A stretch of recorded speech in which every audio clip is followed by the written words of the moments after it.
Bom, galera, hoje a gente vai trazer para vocês dois escritores do livro Hot Rod e a Essência, o Fernando Serra e o Céldio Gomes. O pessoal está acompanhando alguma das preciosidades que a gente tem de exemplo aqui atrás e a gente vai começar com o Fernando. Fernando, primeiro, como surgiu essa ideia de montar um livro sobre a cultura Hot Rod? Toda essa história. É uma história antiga, como você deve estar percebendo. E de repente eu convidei o Céldio e falei, vamos fazer um livro? Ele falou, vamos. Pronto, foi só isso. E aí nós começamos. E toda essa procura dessa história, vou brincar com o Céldio, porque cria um certo dilema sobre a história, desde o seu princípio, tanto do automóvel como da cultura hot. Vocês que já estão no antigo mobilismo, na velocidade e na linha hot há bastante tempo, só para dar uma ideia, 50 anos, como vocês acham... 54. Como vocês acham que ficou e entrou essa cultura no país? Essa cultura, se a gente for verificar lá para trás, ela veio com as carreteiras, né? Em 37, Rio Grande do Sul. Por aí. E aí as carreteiras tiveram todo aquele sucesso, até 1000 milhas em Interlagos, década de 50. E aí, aos poucos, a cultura hot começou a chegar através das revistas, né? Eu, por exemplo, a primeira revista de hot que eu vi foi na La Selva do aeroporto. Não estou fazendo propaganda da La Selva aqui, mas foi lá, né? Eu tinha, 13 anos, né? Isso foi em 63. E aí, aquilo me atraiu, aquilo dizia alguma coisa para mim. Eu olhava para os carros na revista e aquilo parece que tinha sentido. Tinha mais sentido do que tudo que eu já tinha visto em termos de automóvel. E aí eu comecei a pesquisar, olhar, juntar um pouquinho de dinheiro para ir lá comprar, né, pivete, né? E foi assim, aos poucos eu fui colecionando as revistas, fui recortando, fui juntando, e aí as histórias foram se somando, e aquilo ia fazendo um universo, né? Porque você tem vários tipos de carros, vários hots, né? Aí você diz assim, não, mas... O mais moderno não é hot, você tem os muscle cars, né? Você tem os T-Buckets, você tem os street rods, você tem o hot, e aí vai, a nomenclatura é imensa, né? Por aí. Tem vários segmentos e vários modelos, e o brasileiro ele tem por iniciativa escolher uma modalidade e denegrir o restante, não é assim, Céldio? Não é bem assim, né? Cada um escolhe um tema e segue aquele tema e desenvolve muito esse tema. Por exemplo, você pega aqueles que gostam de T-Bucket, o universo é grande. Tem diversos tipos de T-Bucket, não é só um estilo só, né? Você pega os Street Rods. Street Rod é um carro para andar na rua. Já o carro do Fernando é um carro para pista. Ele é um autêntico hot rod highboy. Maravilhoso, mas só anda na pista.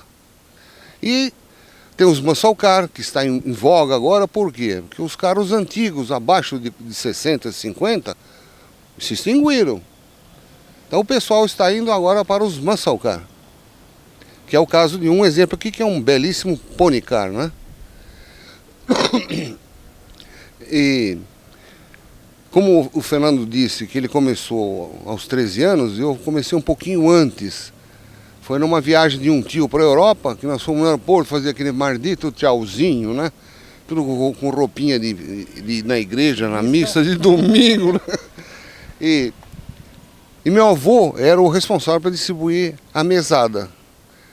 Então ele deu 100 cruzeiros para cada um. E como ele, eu também desci na La Selva, quando demorava para subir no avião, desci na La Selva e vim com o dedinho passando assim, porque as gôndolas estão todas lotadas de gente. Eu dei a volta e vim passando, de repente meu dedo parou, eu falei, por que eu não ando? Quando eu levantei a revista, que fica uma sobreposta à outra, eu vi um T-Bucket. Aquilo eu quase caí no chão, as pernas não aguentei em cima das pernas. Eu peguei a revista e comecei a folhear, aí veio o segurança da loja, bateu nas minhas costas e falou, aqui não é biblioteca, aqui é para comprar livro. Eu falei, tá bom, quanto é essa porcaria aqui? Ele falou, 95 cruzeiro. Eu falei, tá aqui, fica com o troco para você. E nunca mais parei de comprar. Aí o destino quis que nós nos conhecêssemos, né, na década de 90. E como ele falou, eu tenho uns trechos e não consigo sozinho montar o livro. Eu falei, eu também aconteceu a mesma coisa. Eu falei, vamos juntar? Aí juntamos nossas bibliotecas. Se você apoiar uma revista sobre a outra, assim, dão 40 metros só de altura. Não tem quase nada. Pesquisaram tudo em 15 minutos e montaram o livro.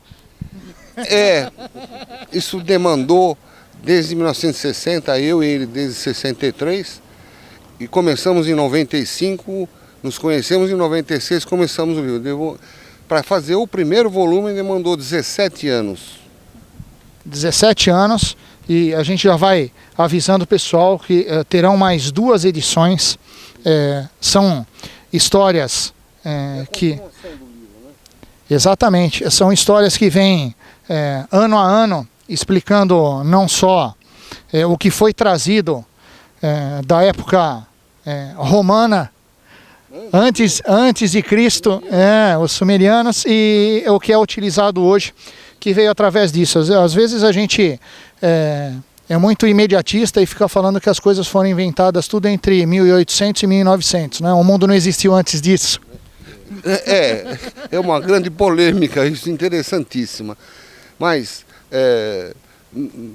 no passar dos séculos, cada cidadão meio maluco criava uma peça, um objeto, um motor, uma suspensão, um câmbio, um pneu, a liga do pneu, enfim. Tudo que se hoje tem na traquitana, que nós chamamos de automóvel, ela foi ao longo dos séculos sendo desenvolvidas. E o livro consta na sua cronologia quem fez o que, como e quando. E por que fez. Mas tudo rudimentar. Quando nós entramos no século XX, no início do século XX, aí sim que o automóvel, tudo aquilo foi unido e aí ele explodiu. Aí surgiu o automóvel. Mas o hot rod já existia antes do automóvel. Porque o pessoal desenvolvia chassi e pedia para alguém encarroçar. Mas o hot rod queria correr, então não desprezava a carroceria. O negócio era correr. Nem colocava a carroceria. Nem colocava. E o primeiro hot roder, considerado tanto pelo livro como internacionalmente, é o Sr. Henry Ford, que ele corria com 999. Ele era radiador, motor, um banquinho, ele sentava no meio, sem mais nada, ele falou, dá o que dá. E a teoria dele era esta, muito importante, que ele falava, precisamos correr, porque você corre no domingo e você vende os carros na segunda. Então as concessionárias ficavam lotadas. Foi o grande sucesso dele.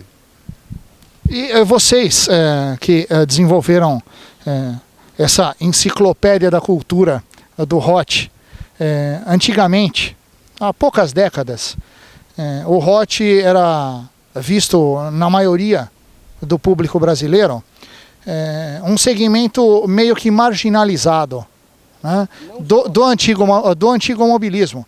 E na verdade vem com uma cultura, como tem vários outros segmentos, como os lowriders, que falam que são só marginais e não são. O pessoal que for buscar na história vai ver que é muito diferente, assim como hot road, assim como as tribos dos motociclistas. Então o pessoal hoje, a gente vai falar, vou citar novamente, é muito importante você pegar literaturas de pilotos, de pessoas que buscam a cultura e o conhecimento e passar para você exatamente, e vivenciaram. O Célio disse muito bem, para vocês poderem entender. Julgar no primeiro olhar e atirar a pedra e arrebentar é muito fácil. Agora você saber o funcionamento de tudo, a história de tudo, o porquê de tudo, é muito mais complicado. A gente pode falar, 2 apaixonados por hot, e o Célio veio para o hot depois de pilotar na pista um carro de turismo. Não, na realidade, eu comecei a montar este carro, eu comprei ele em final de 80 e comecei em 81. Mas mentalmente eu já tinha um Hot Rod desde 1960. E na década de 70 eu participei de algumas provas de automobilísticas, né? E não era aquilo que eu queria. É carro de fábrica, só mexido, não dava aquele feeling interessante. Aí eu falei, não vou voltar pro Hot. Vou fazer o meu Hot. Aí sem querer eu achei esse carro, inteirinho podre, né? Aí peguei um carro igual esse Pony Car, era meu carro de uso, falei, tchau pra você, viu? Já era. Debulhei e montei tudo dentro dele. Então a única coisa que não é Ford dentro do meu Ford é a suspensão que é do Opala, que é a melhor,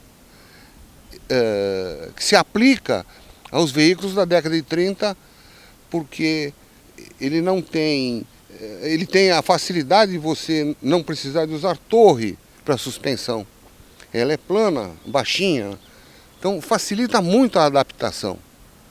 Então, e todas as peças demais que foram compradas, sempre eu peguei nota fiscal. Se qualquer fiscalização vinha assim, está aqui, ó, nota fiscal de tudo. A legislação não pode vir contra aquilo que nós fizemos.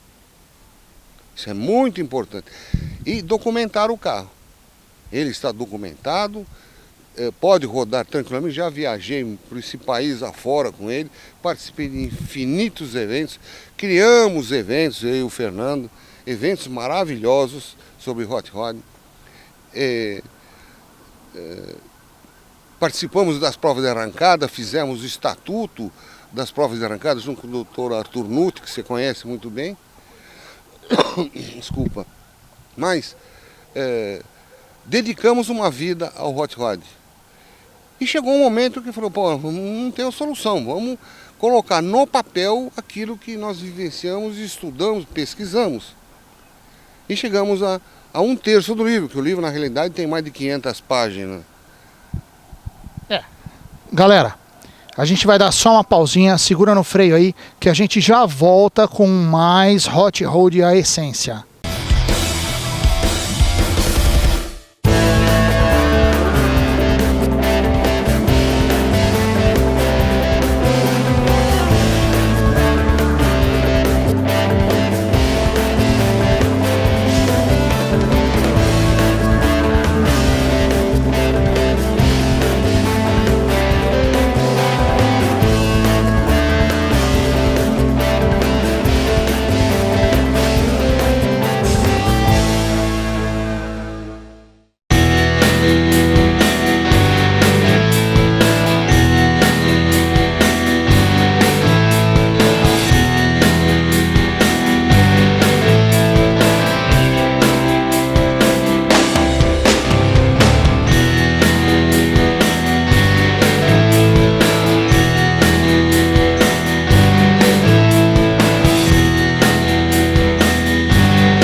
A gente está de volta com essa matéria sobre Hot Rod e a essência.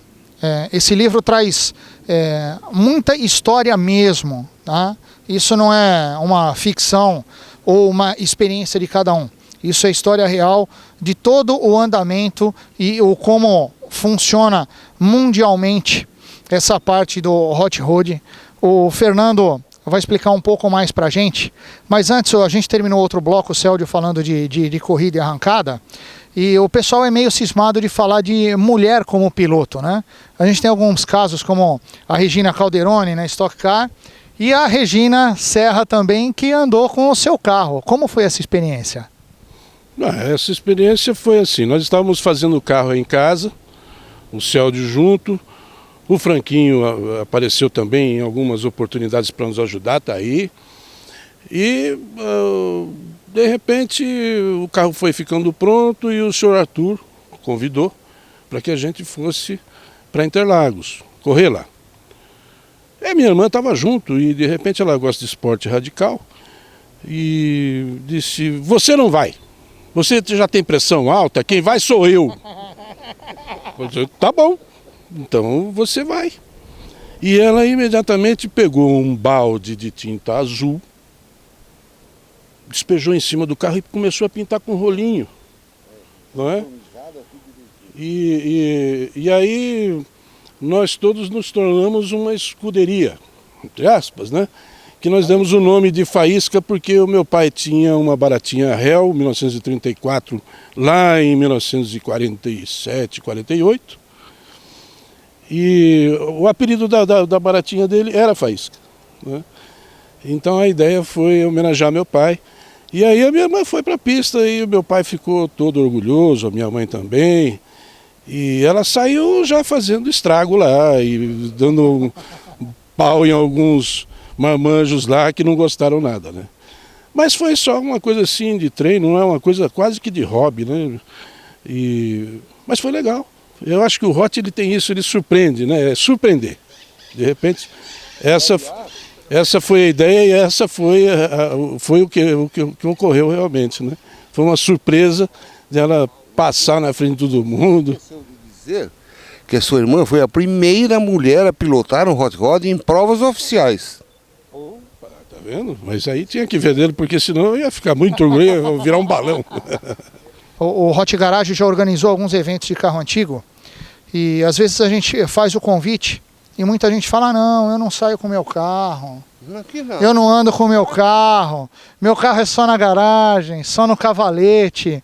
É difícil a gente poder aumentar o interesse pela cultura em geral do antigo mobilismo se você não demonstra que ele é capaz de andar na rua como qualquer outro carro. Porque tem muitos apaixonados que escutam essas histórias que a gente também está cansado de comentar. Pô, parei com isso porque tomei não sei quantos prejuízos em não sei quantas oficinas. E ele vê com muita dificuldade um carro antigo na rua, um Hot, o que acaba mentalmente reforçando a ideia dele de que o carro não é confiável. Verdade, aí ele deixa de ser um antigo mobilista para ser um antigo imobilista, não é? É mais ou menos por aí. Ele tem que fugir disso, ele tem que se empenhar, ele tem que simplificar. De repente você chega num ponto que você percebe que começa a ficar difícil e você precisa simplificar. Se você não simplificar os seus procedimentos, o que você quer, a coisa vai ficando cada vez mais difícil, porque sempre vai surgir coisa nova, uma roda nova, um pneu novo, a tecnologia. Então o que a gente faz? Nesse segmento, quando o Célio está dizendo que o meu carro é de pista, mas é voltado para um carro de período. Que período? Década de 70.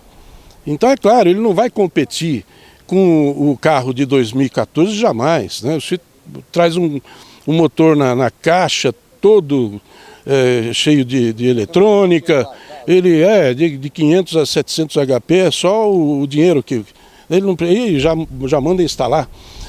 No nosso caso, o que nós fizemos? A década de 70 significou para mim. Então, de tanto olhar aquelas revistas e tal, eu queria ter um daqueles. Eu simplifiquei, eu falei, eu vou fazer isso. E deu certo.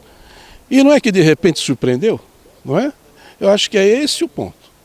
Não ficar preocupado em superar o vizinho que talvez tenha lá um Big, né? Não, faça o seu, curta o seu, simplifique e ande. Não seja antigo e imobilista. E tem um outro detalhe que é muito interessante na cultura Hot, no estilo de vida Hot Road, é que você faz o carro do seu gosto. Exatamente. Você não vai achar outro carro igual ao seu. de forma alguma. No meu caso, por exemplo, já 3 pessoas tentaram copiá-lo, né? Não o modelo Vitória, fizeram com o modelo Tudor e 4 portas. Não fica igual. A respeito da modificação de veículos, o proprietário deste Pony Car, filho de um casal amigo de infância, ele começou a frequentar a minha oficinazinha, minha garagenzinha, e começou a aprender sobre mecânica. Hoje é um excelente mecânico, tem uma bela oficina. E seguiu os nossos passos. Tem o livro, estudou o livro, ouve muito o Serra, ouve muito a mim, e aprendeu. E hoje ele monta até hot rod.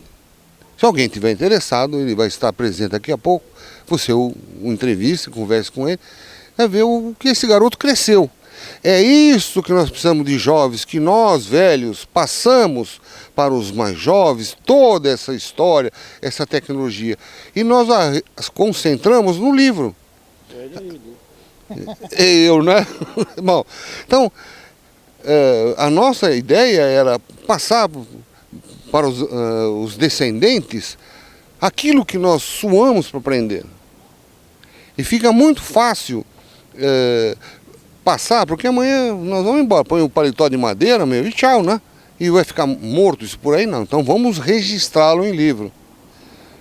E, infelizmente eu acho que já está esgotado na livraria esse livro, mas quem quiser tente, é só na livraria Martins Fontes da Avenida Paulista, junto ao metrô Brigadeiro.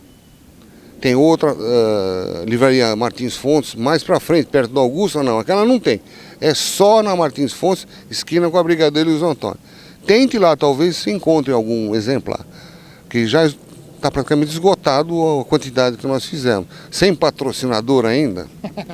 Célio, uma coisa que o pessoal tem que se preocupar é que quando você vai montar um hot, geralmente você vai aumentar o tamanho do coraçãozinho, o coraçãozinho vai bater muito mais rápido. Coraçãozão.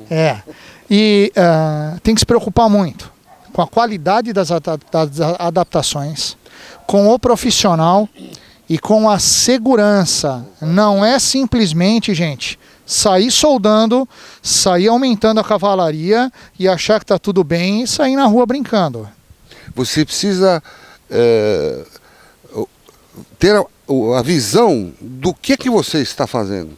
Sempre acompanhado com um engenheiro, que foi no meu caso, que é meu próprio filho, que é engenheiro mecânico, e de um bom mecânico que entenda de carro, principalmente antigo. Fazer um carro não é difícil.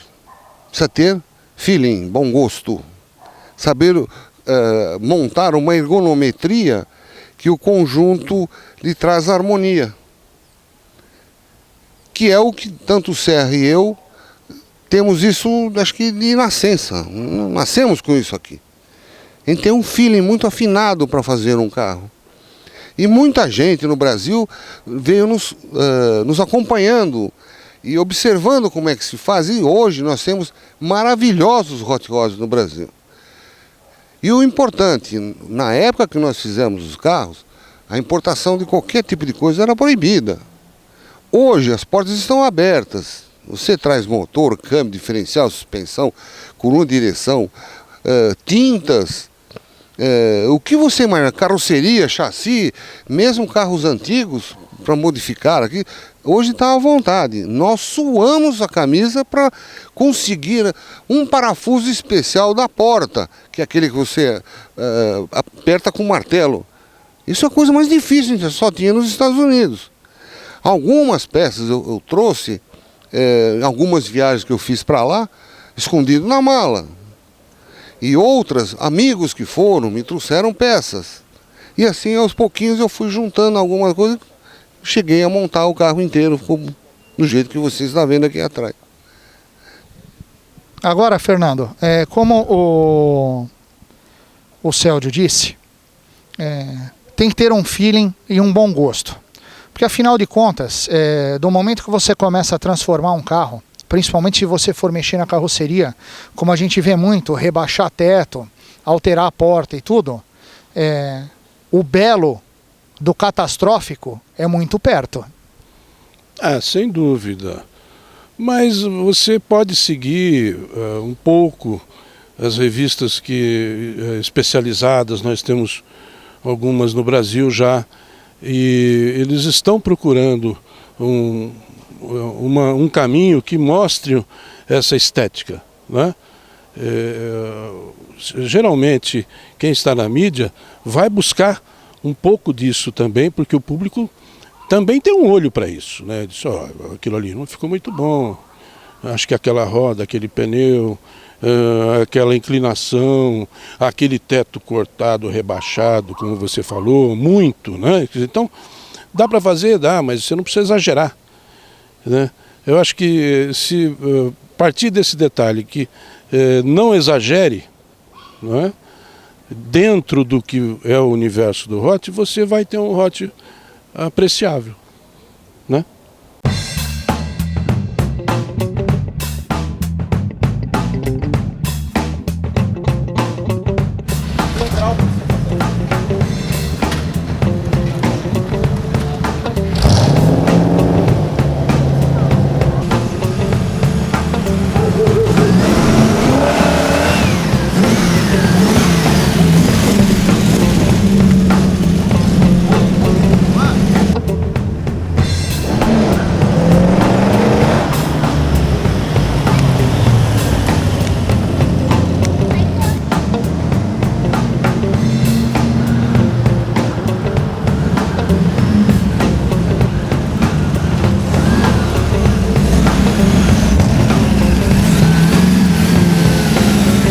A gente agradece mais uma vez, principalmente pelo livro autografado. A gente vai ficando por aqui. Espero que vocês tenham gostado. Não esqueça, acesse nosso site, envie seu e-mail pra gente e a semana que vem a gente está aqui de novo. Valeu, galera!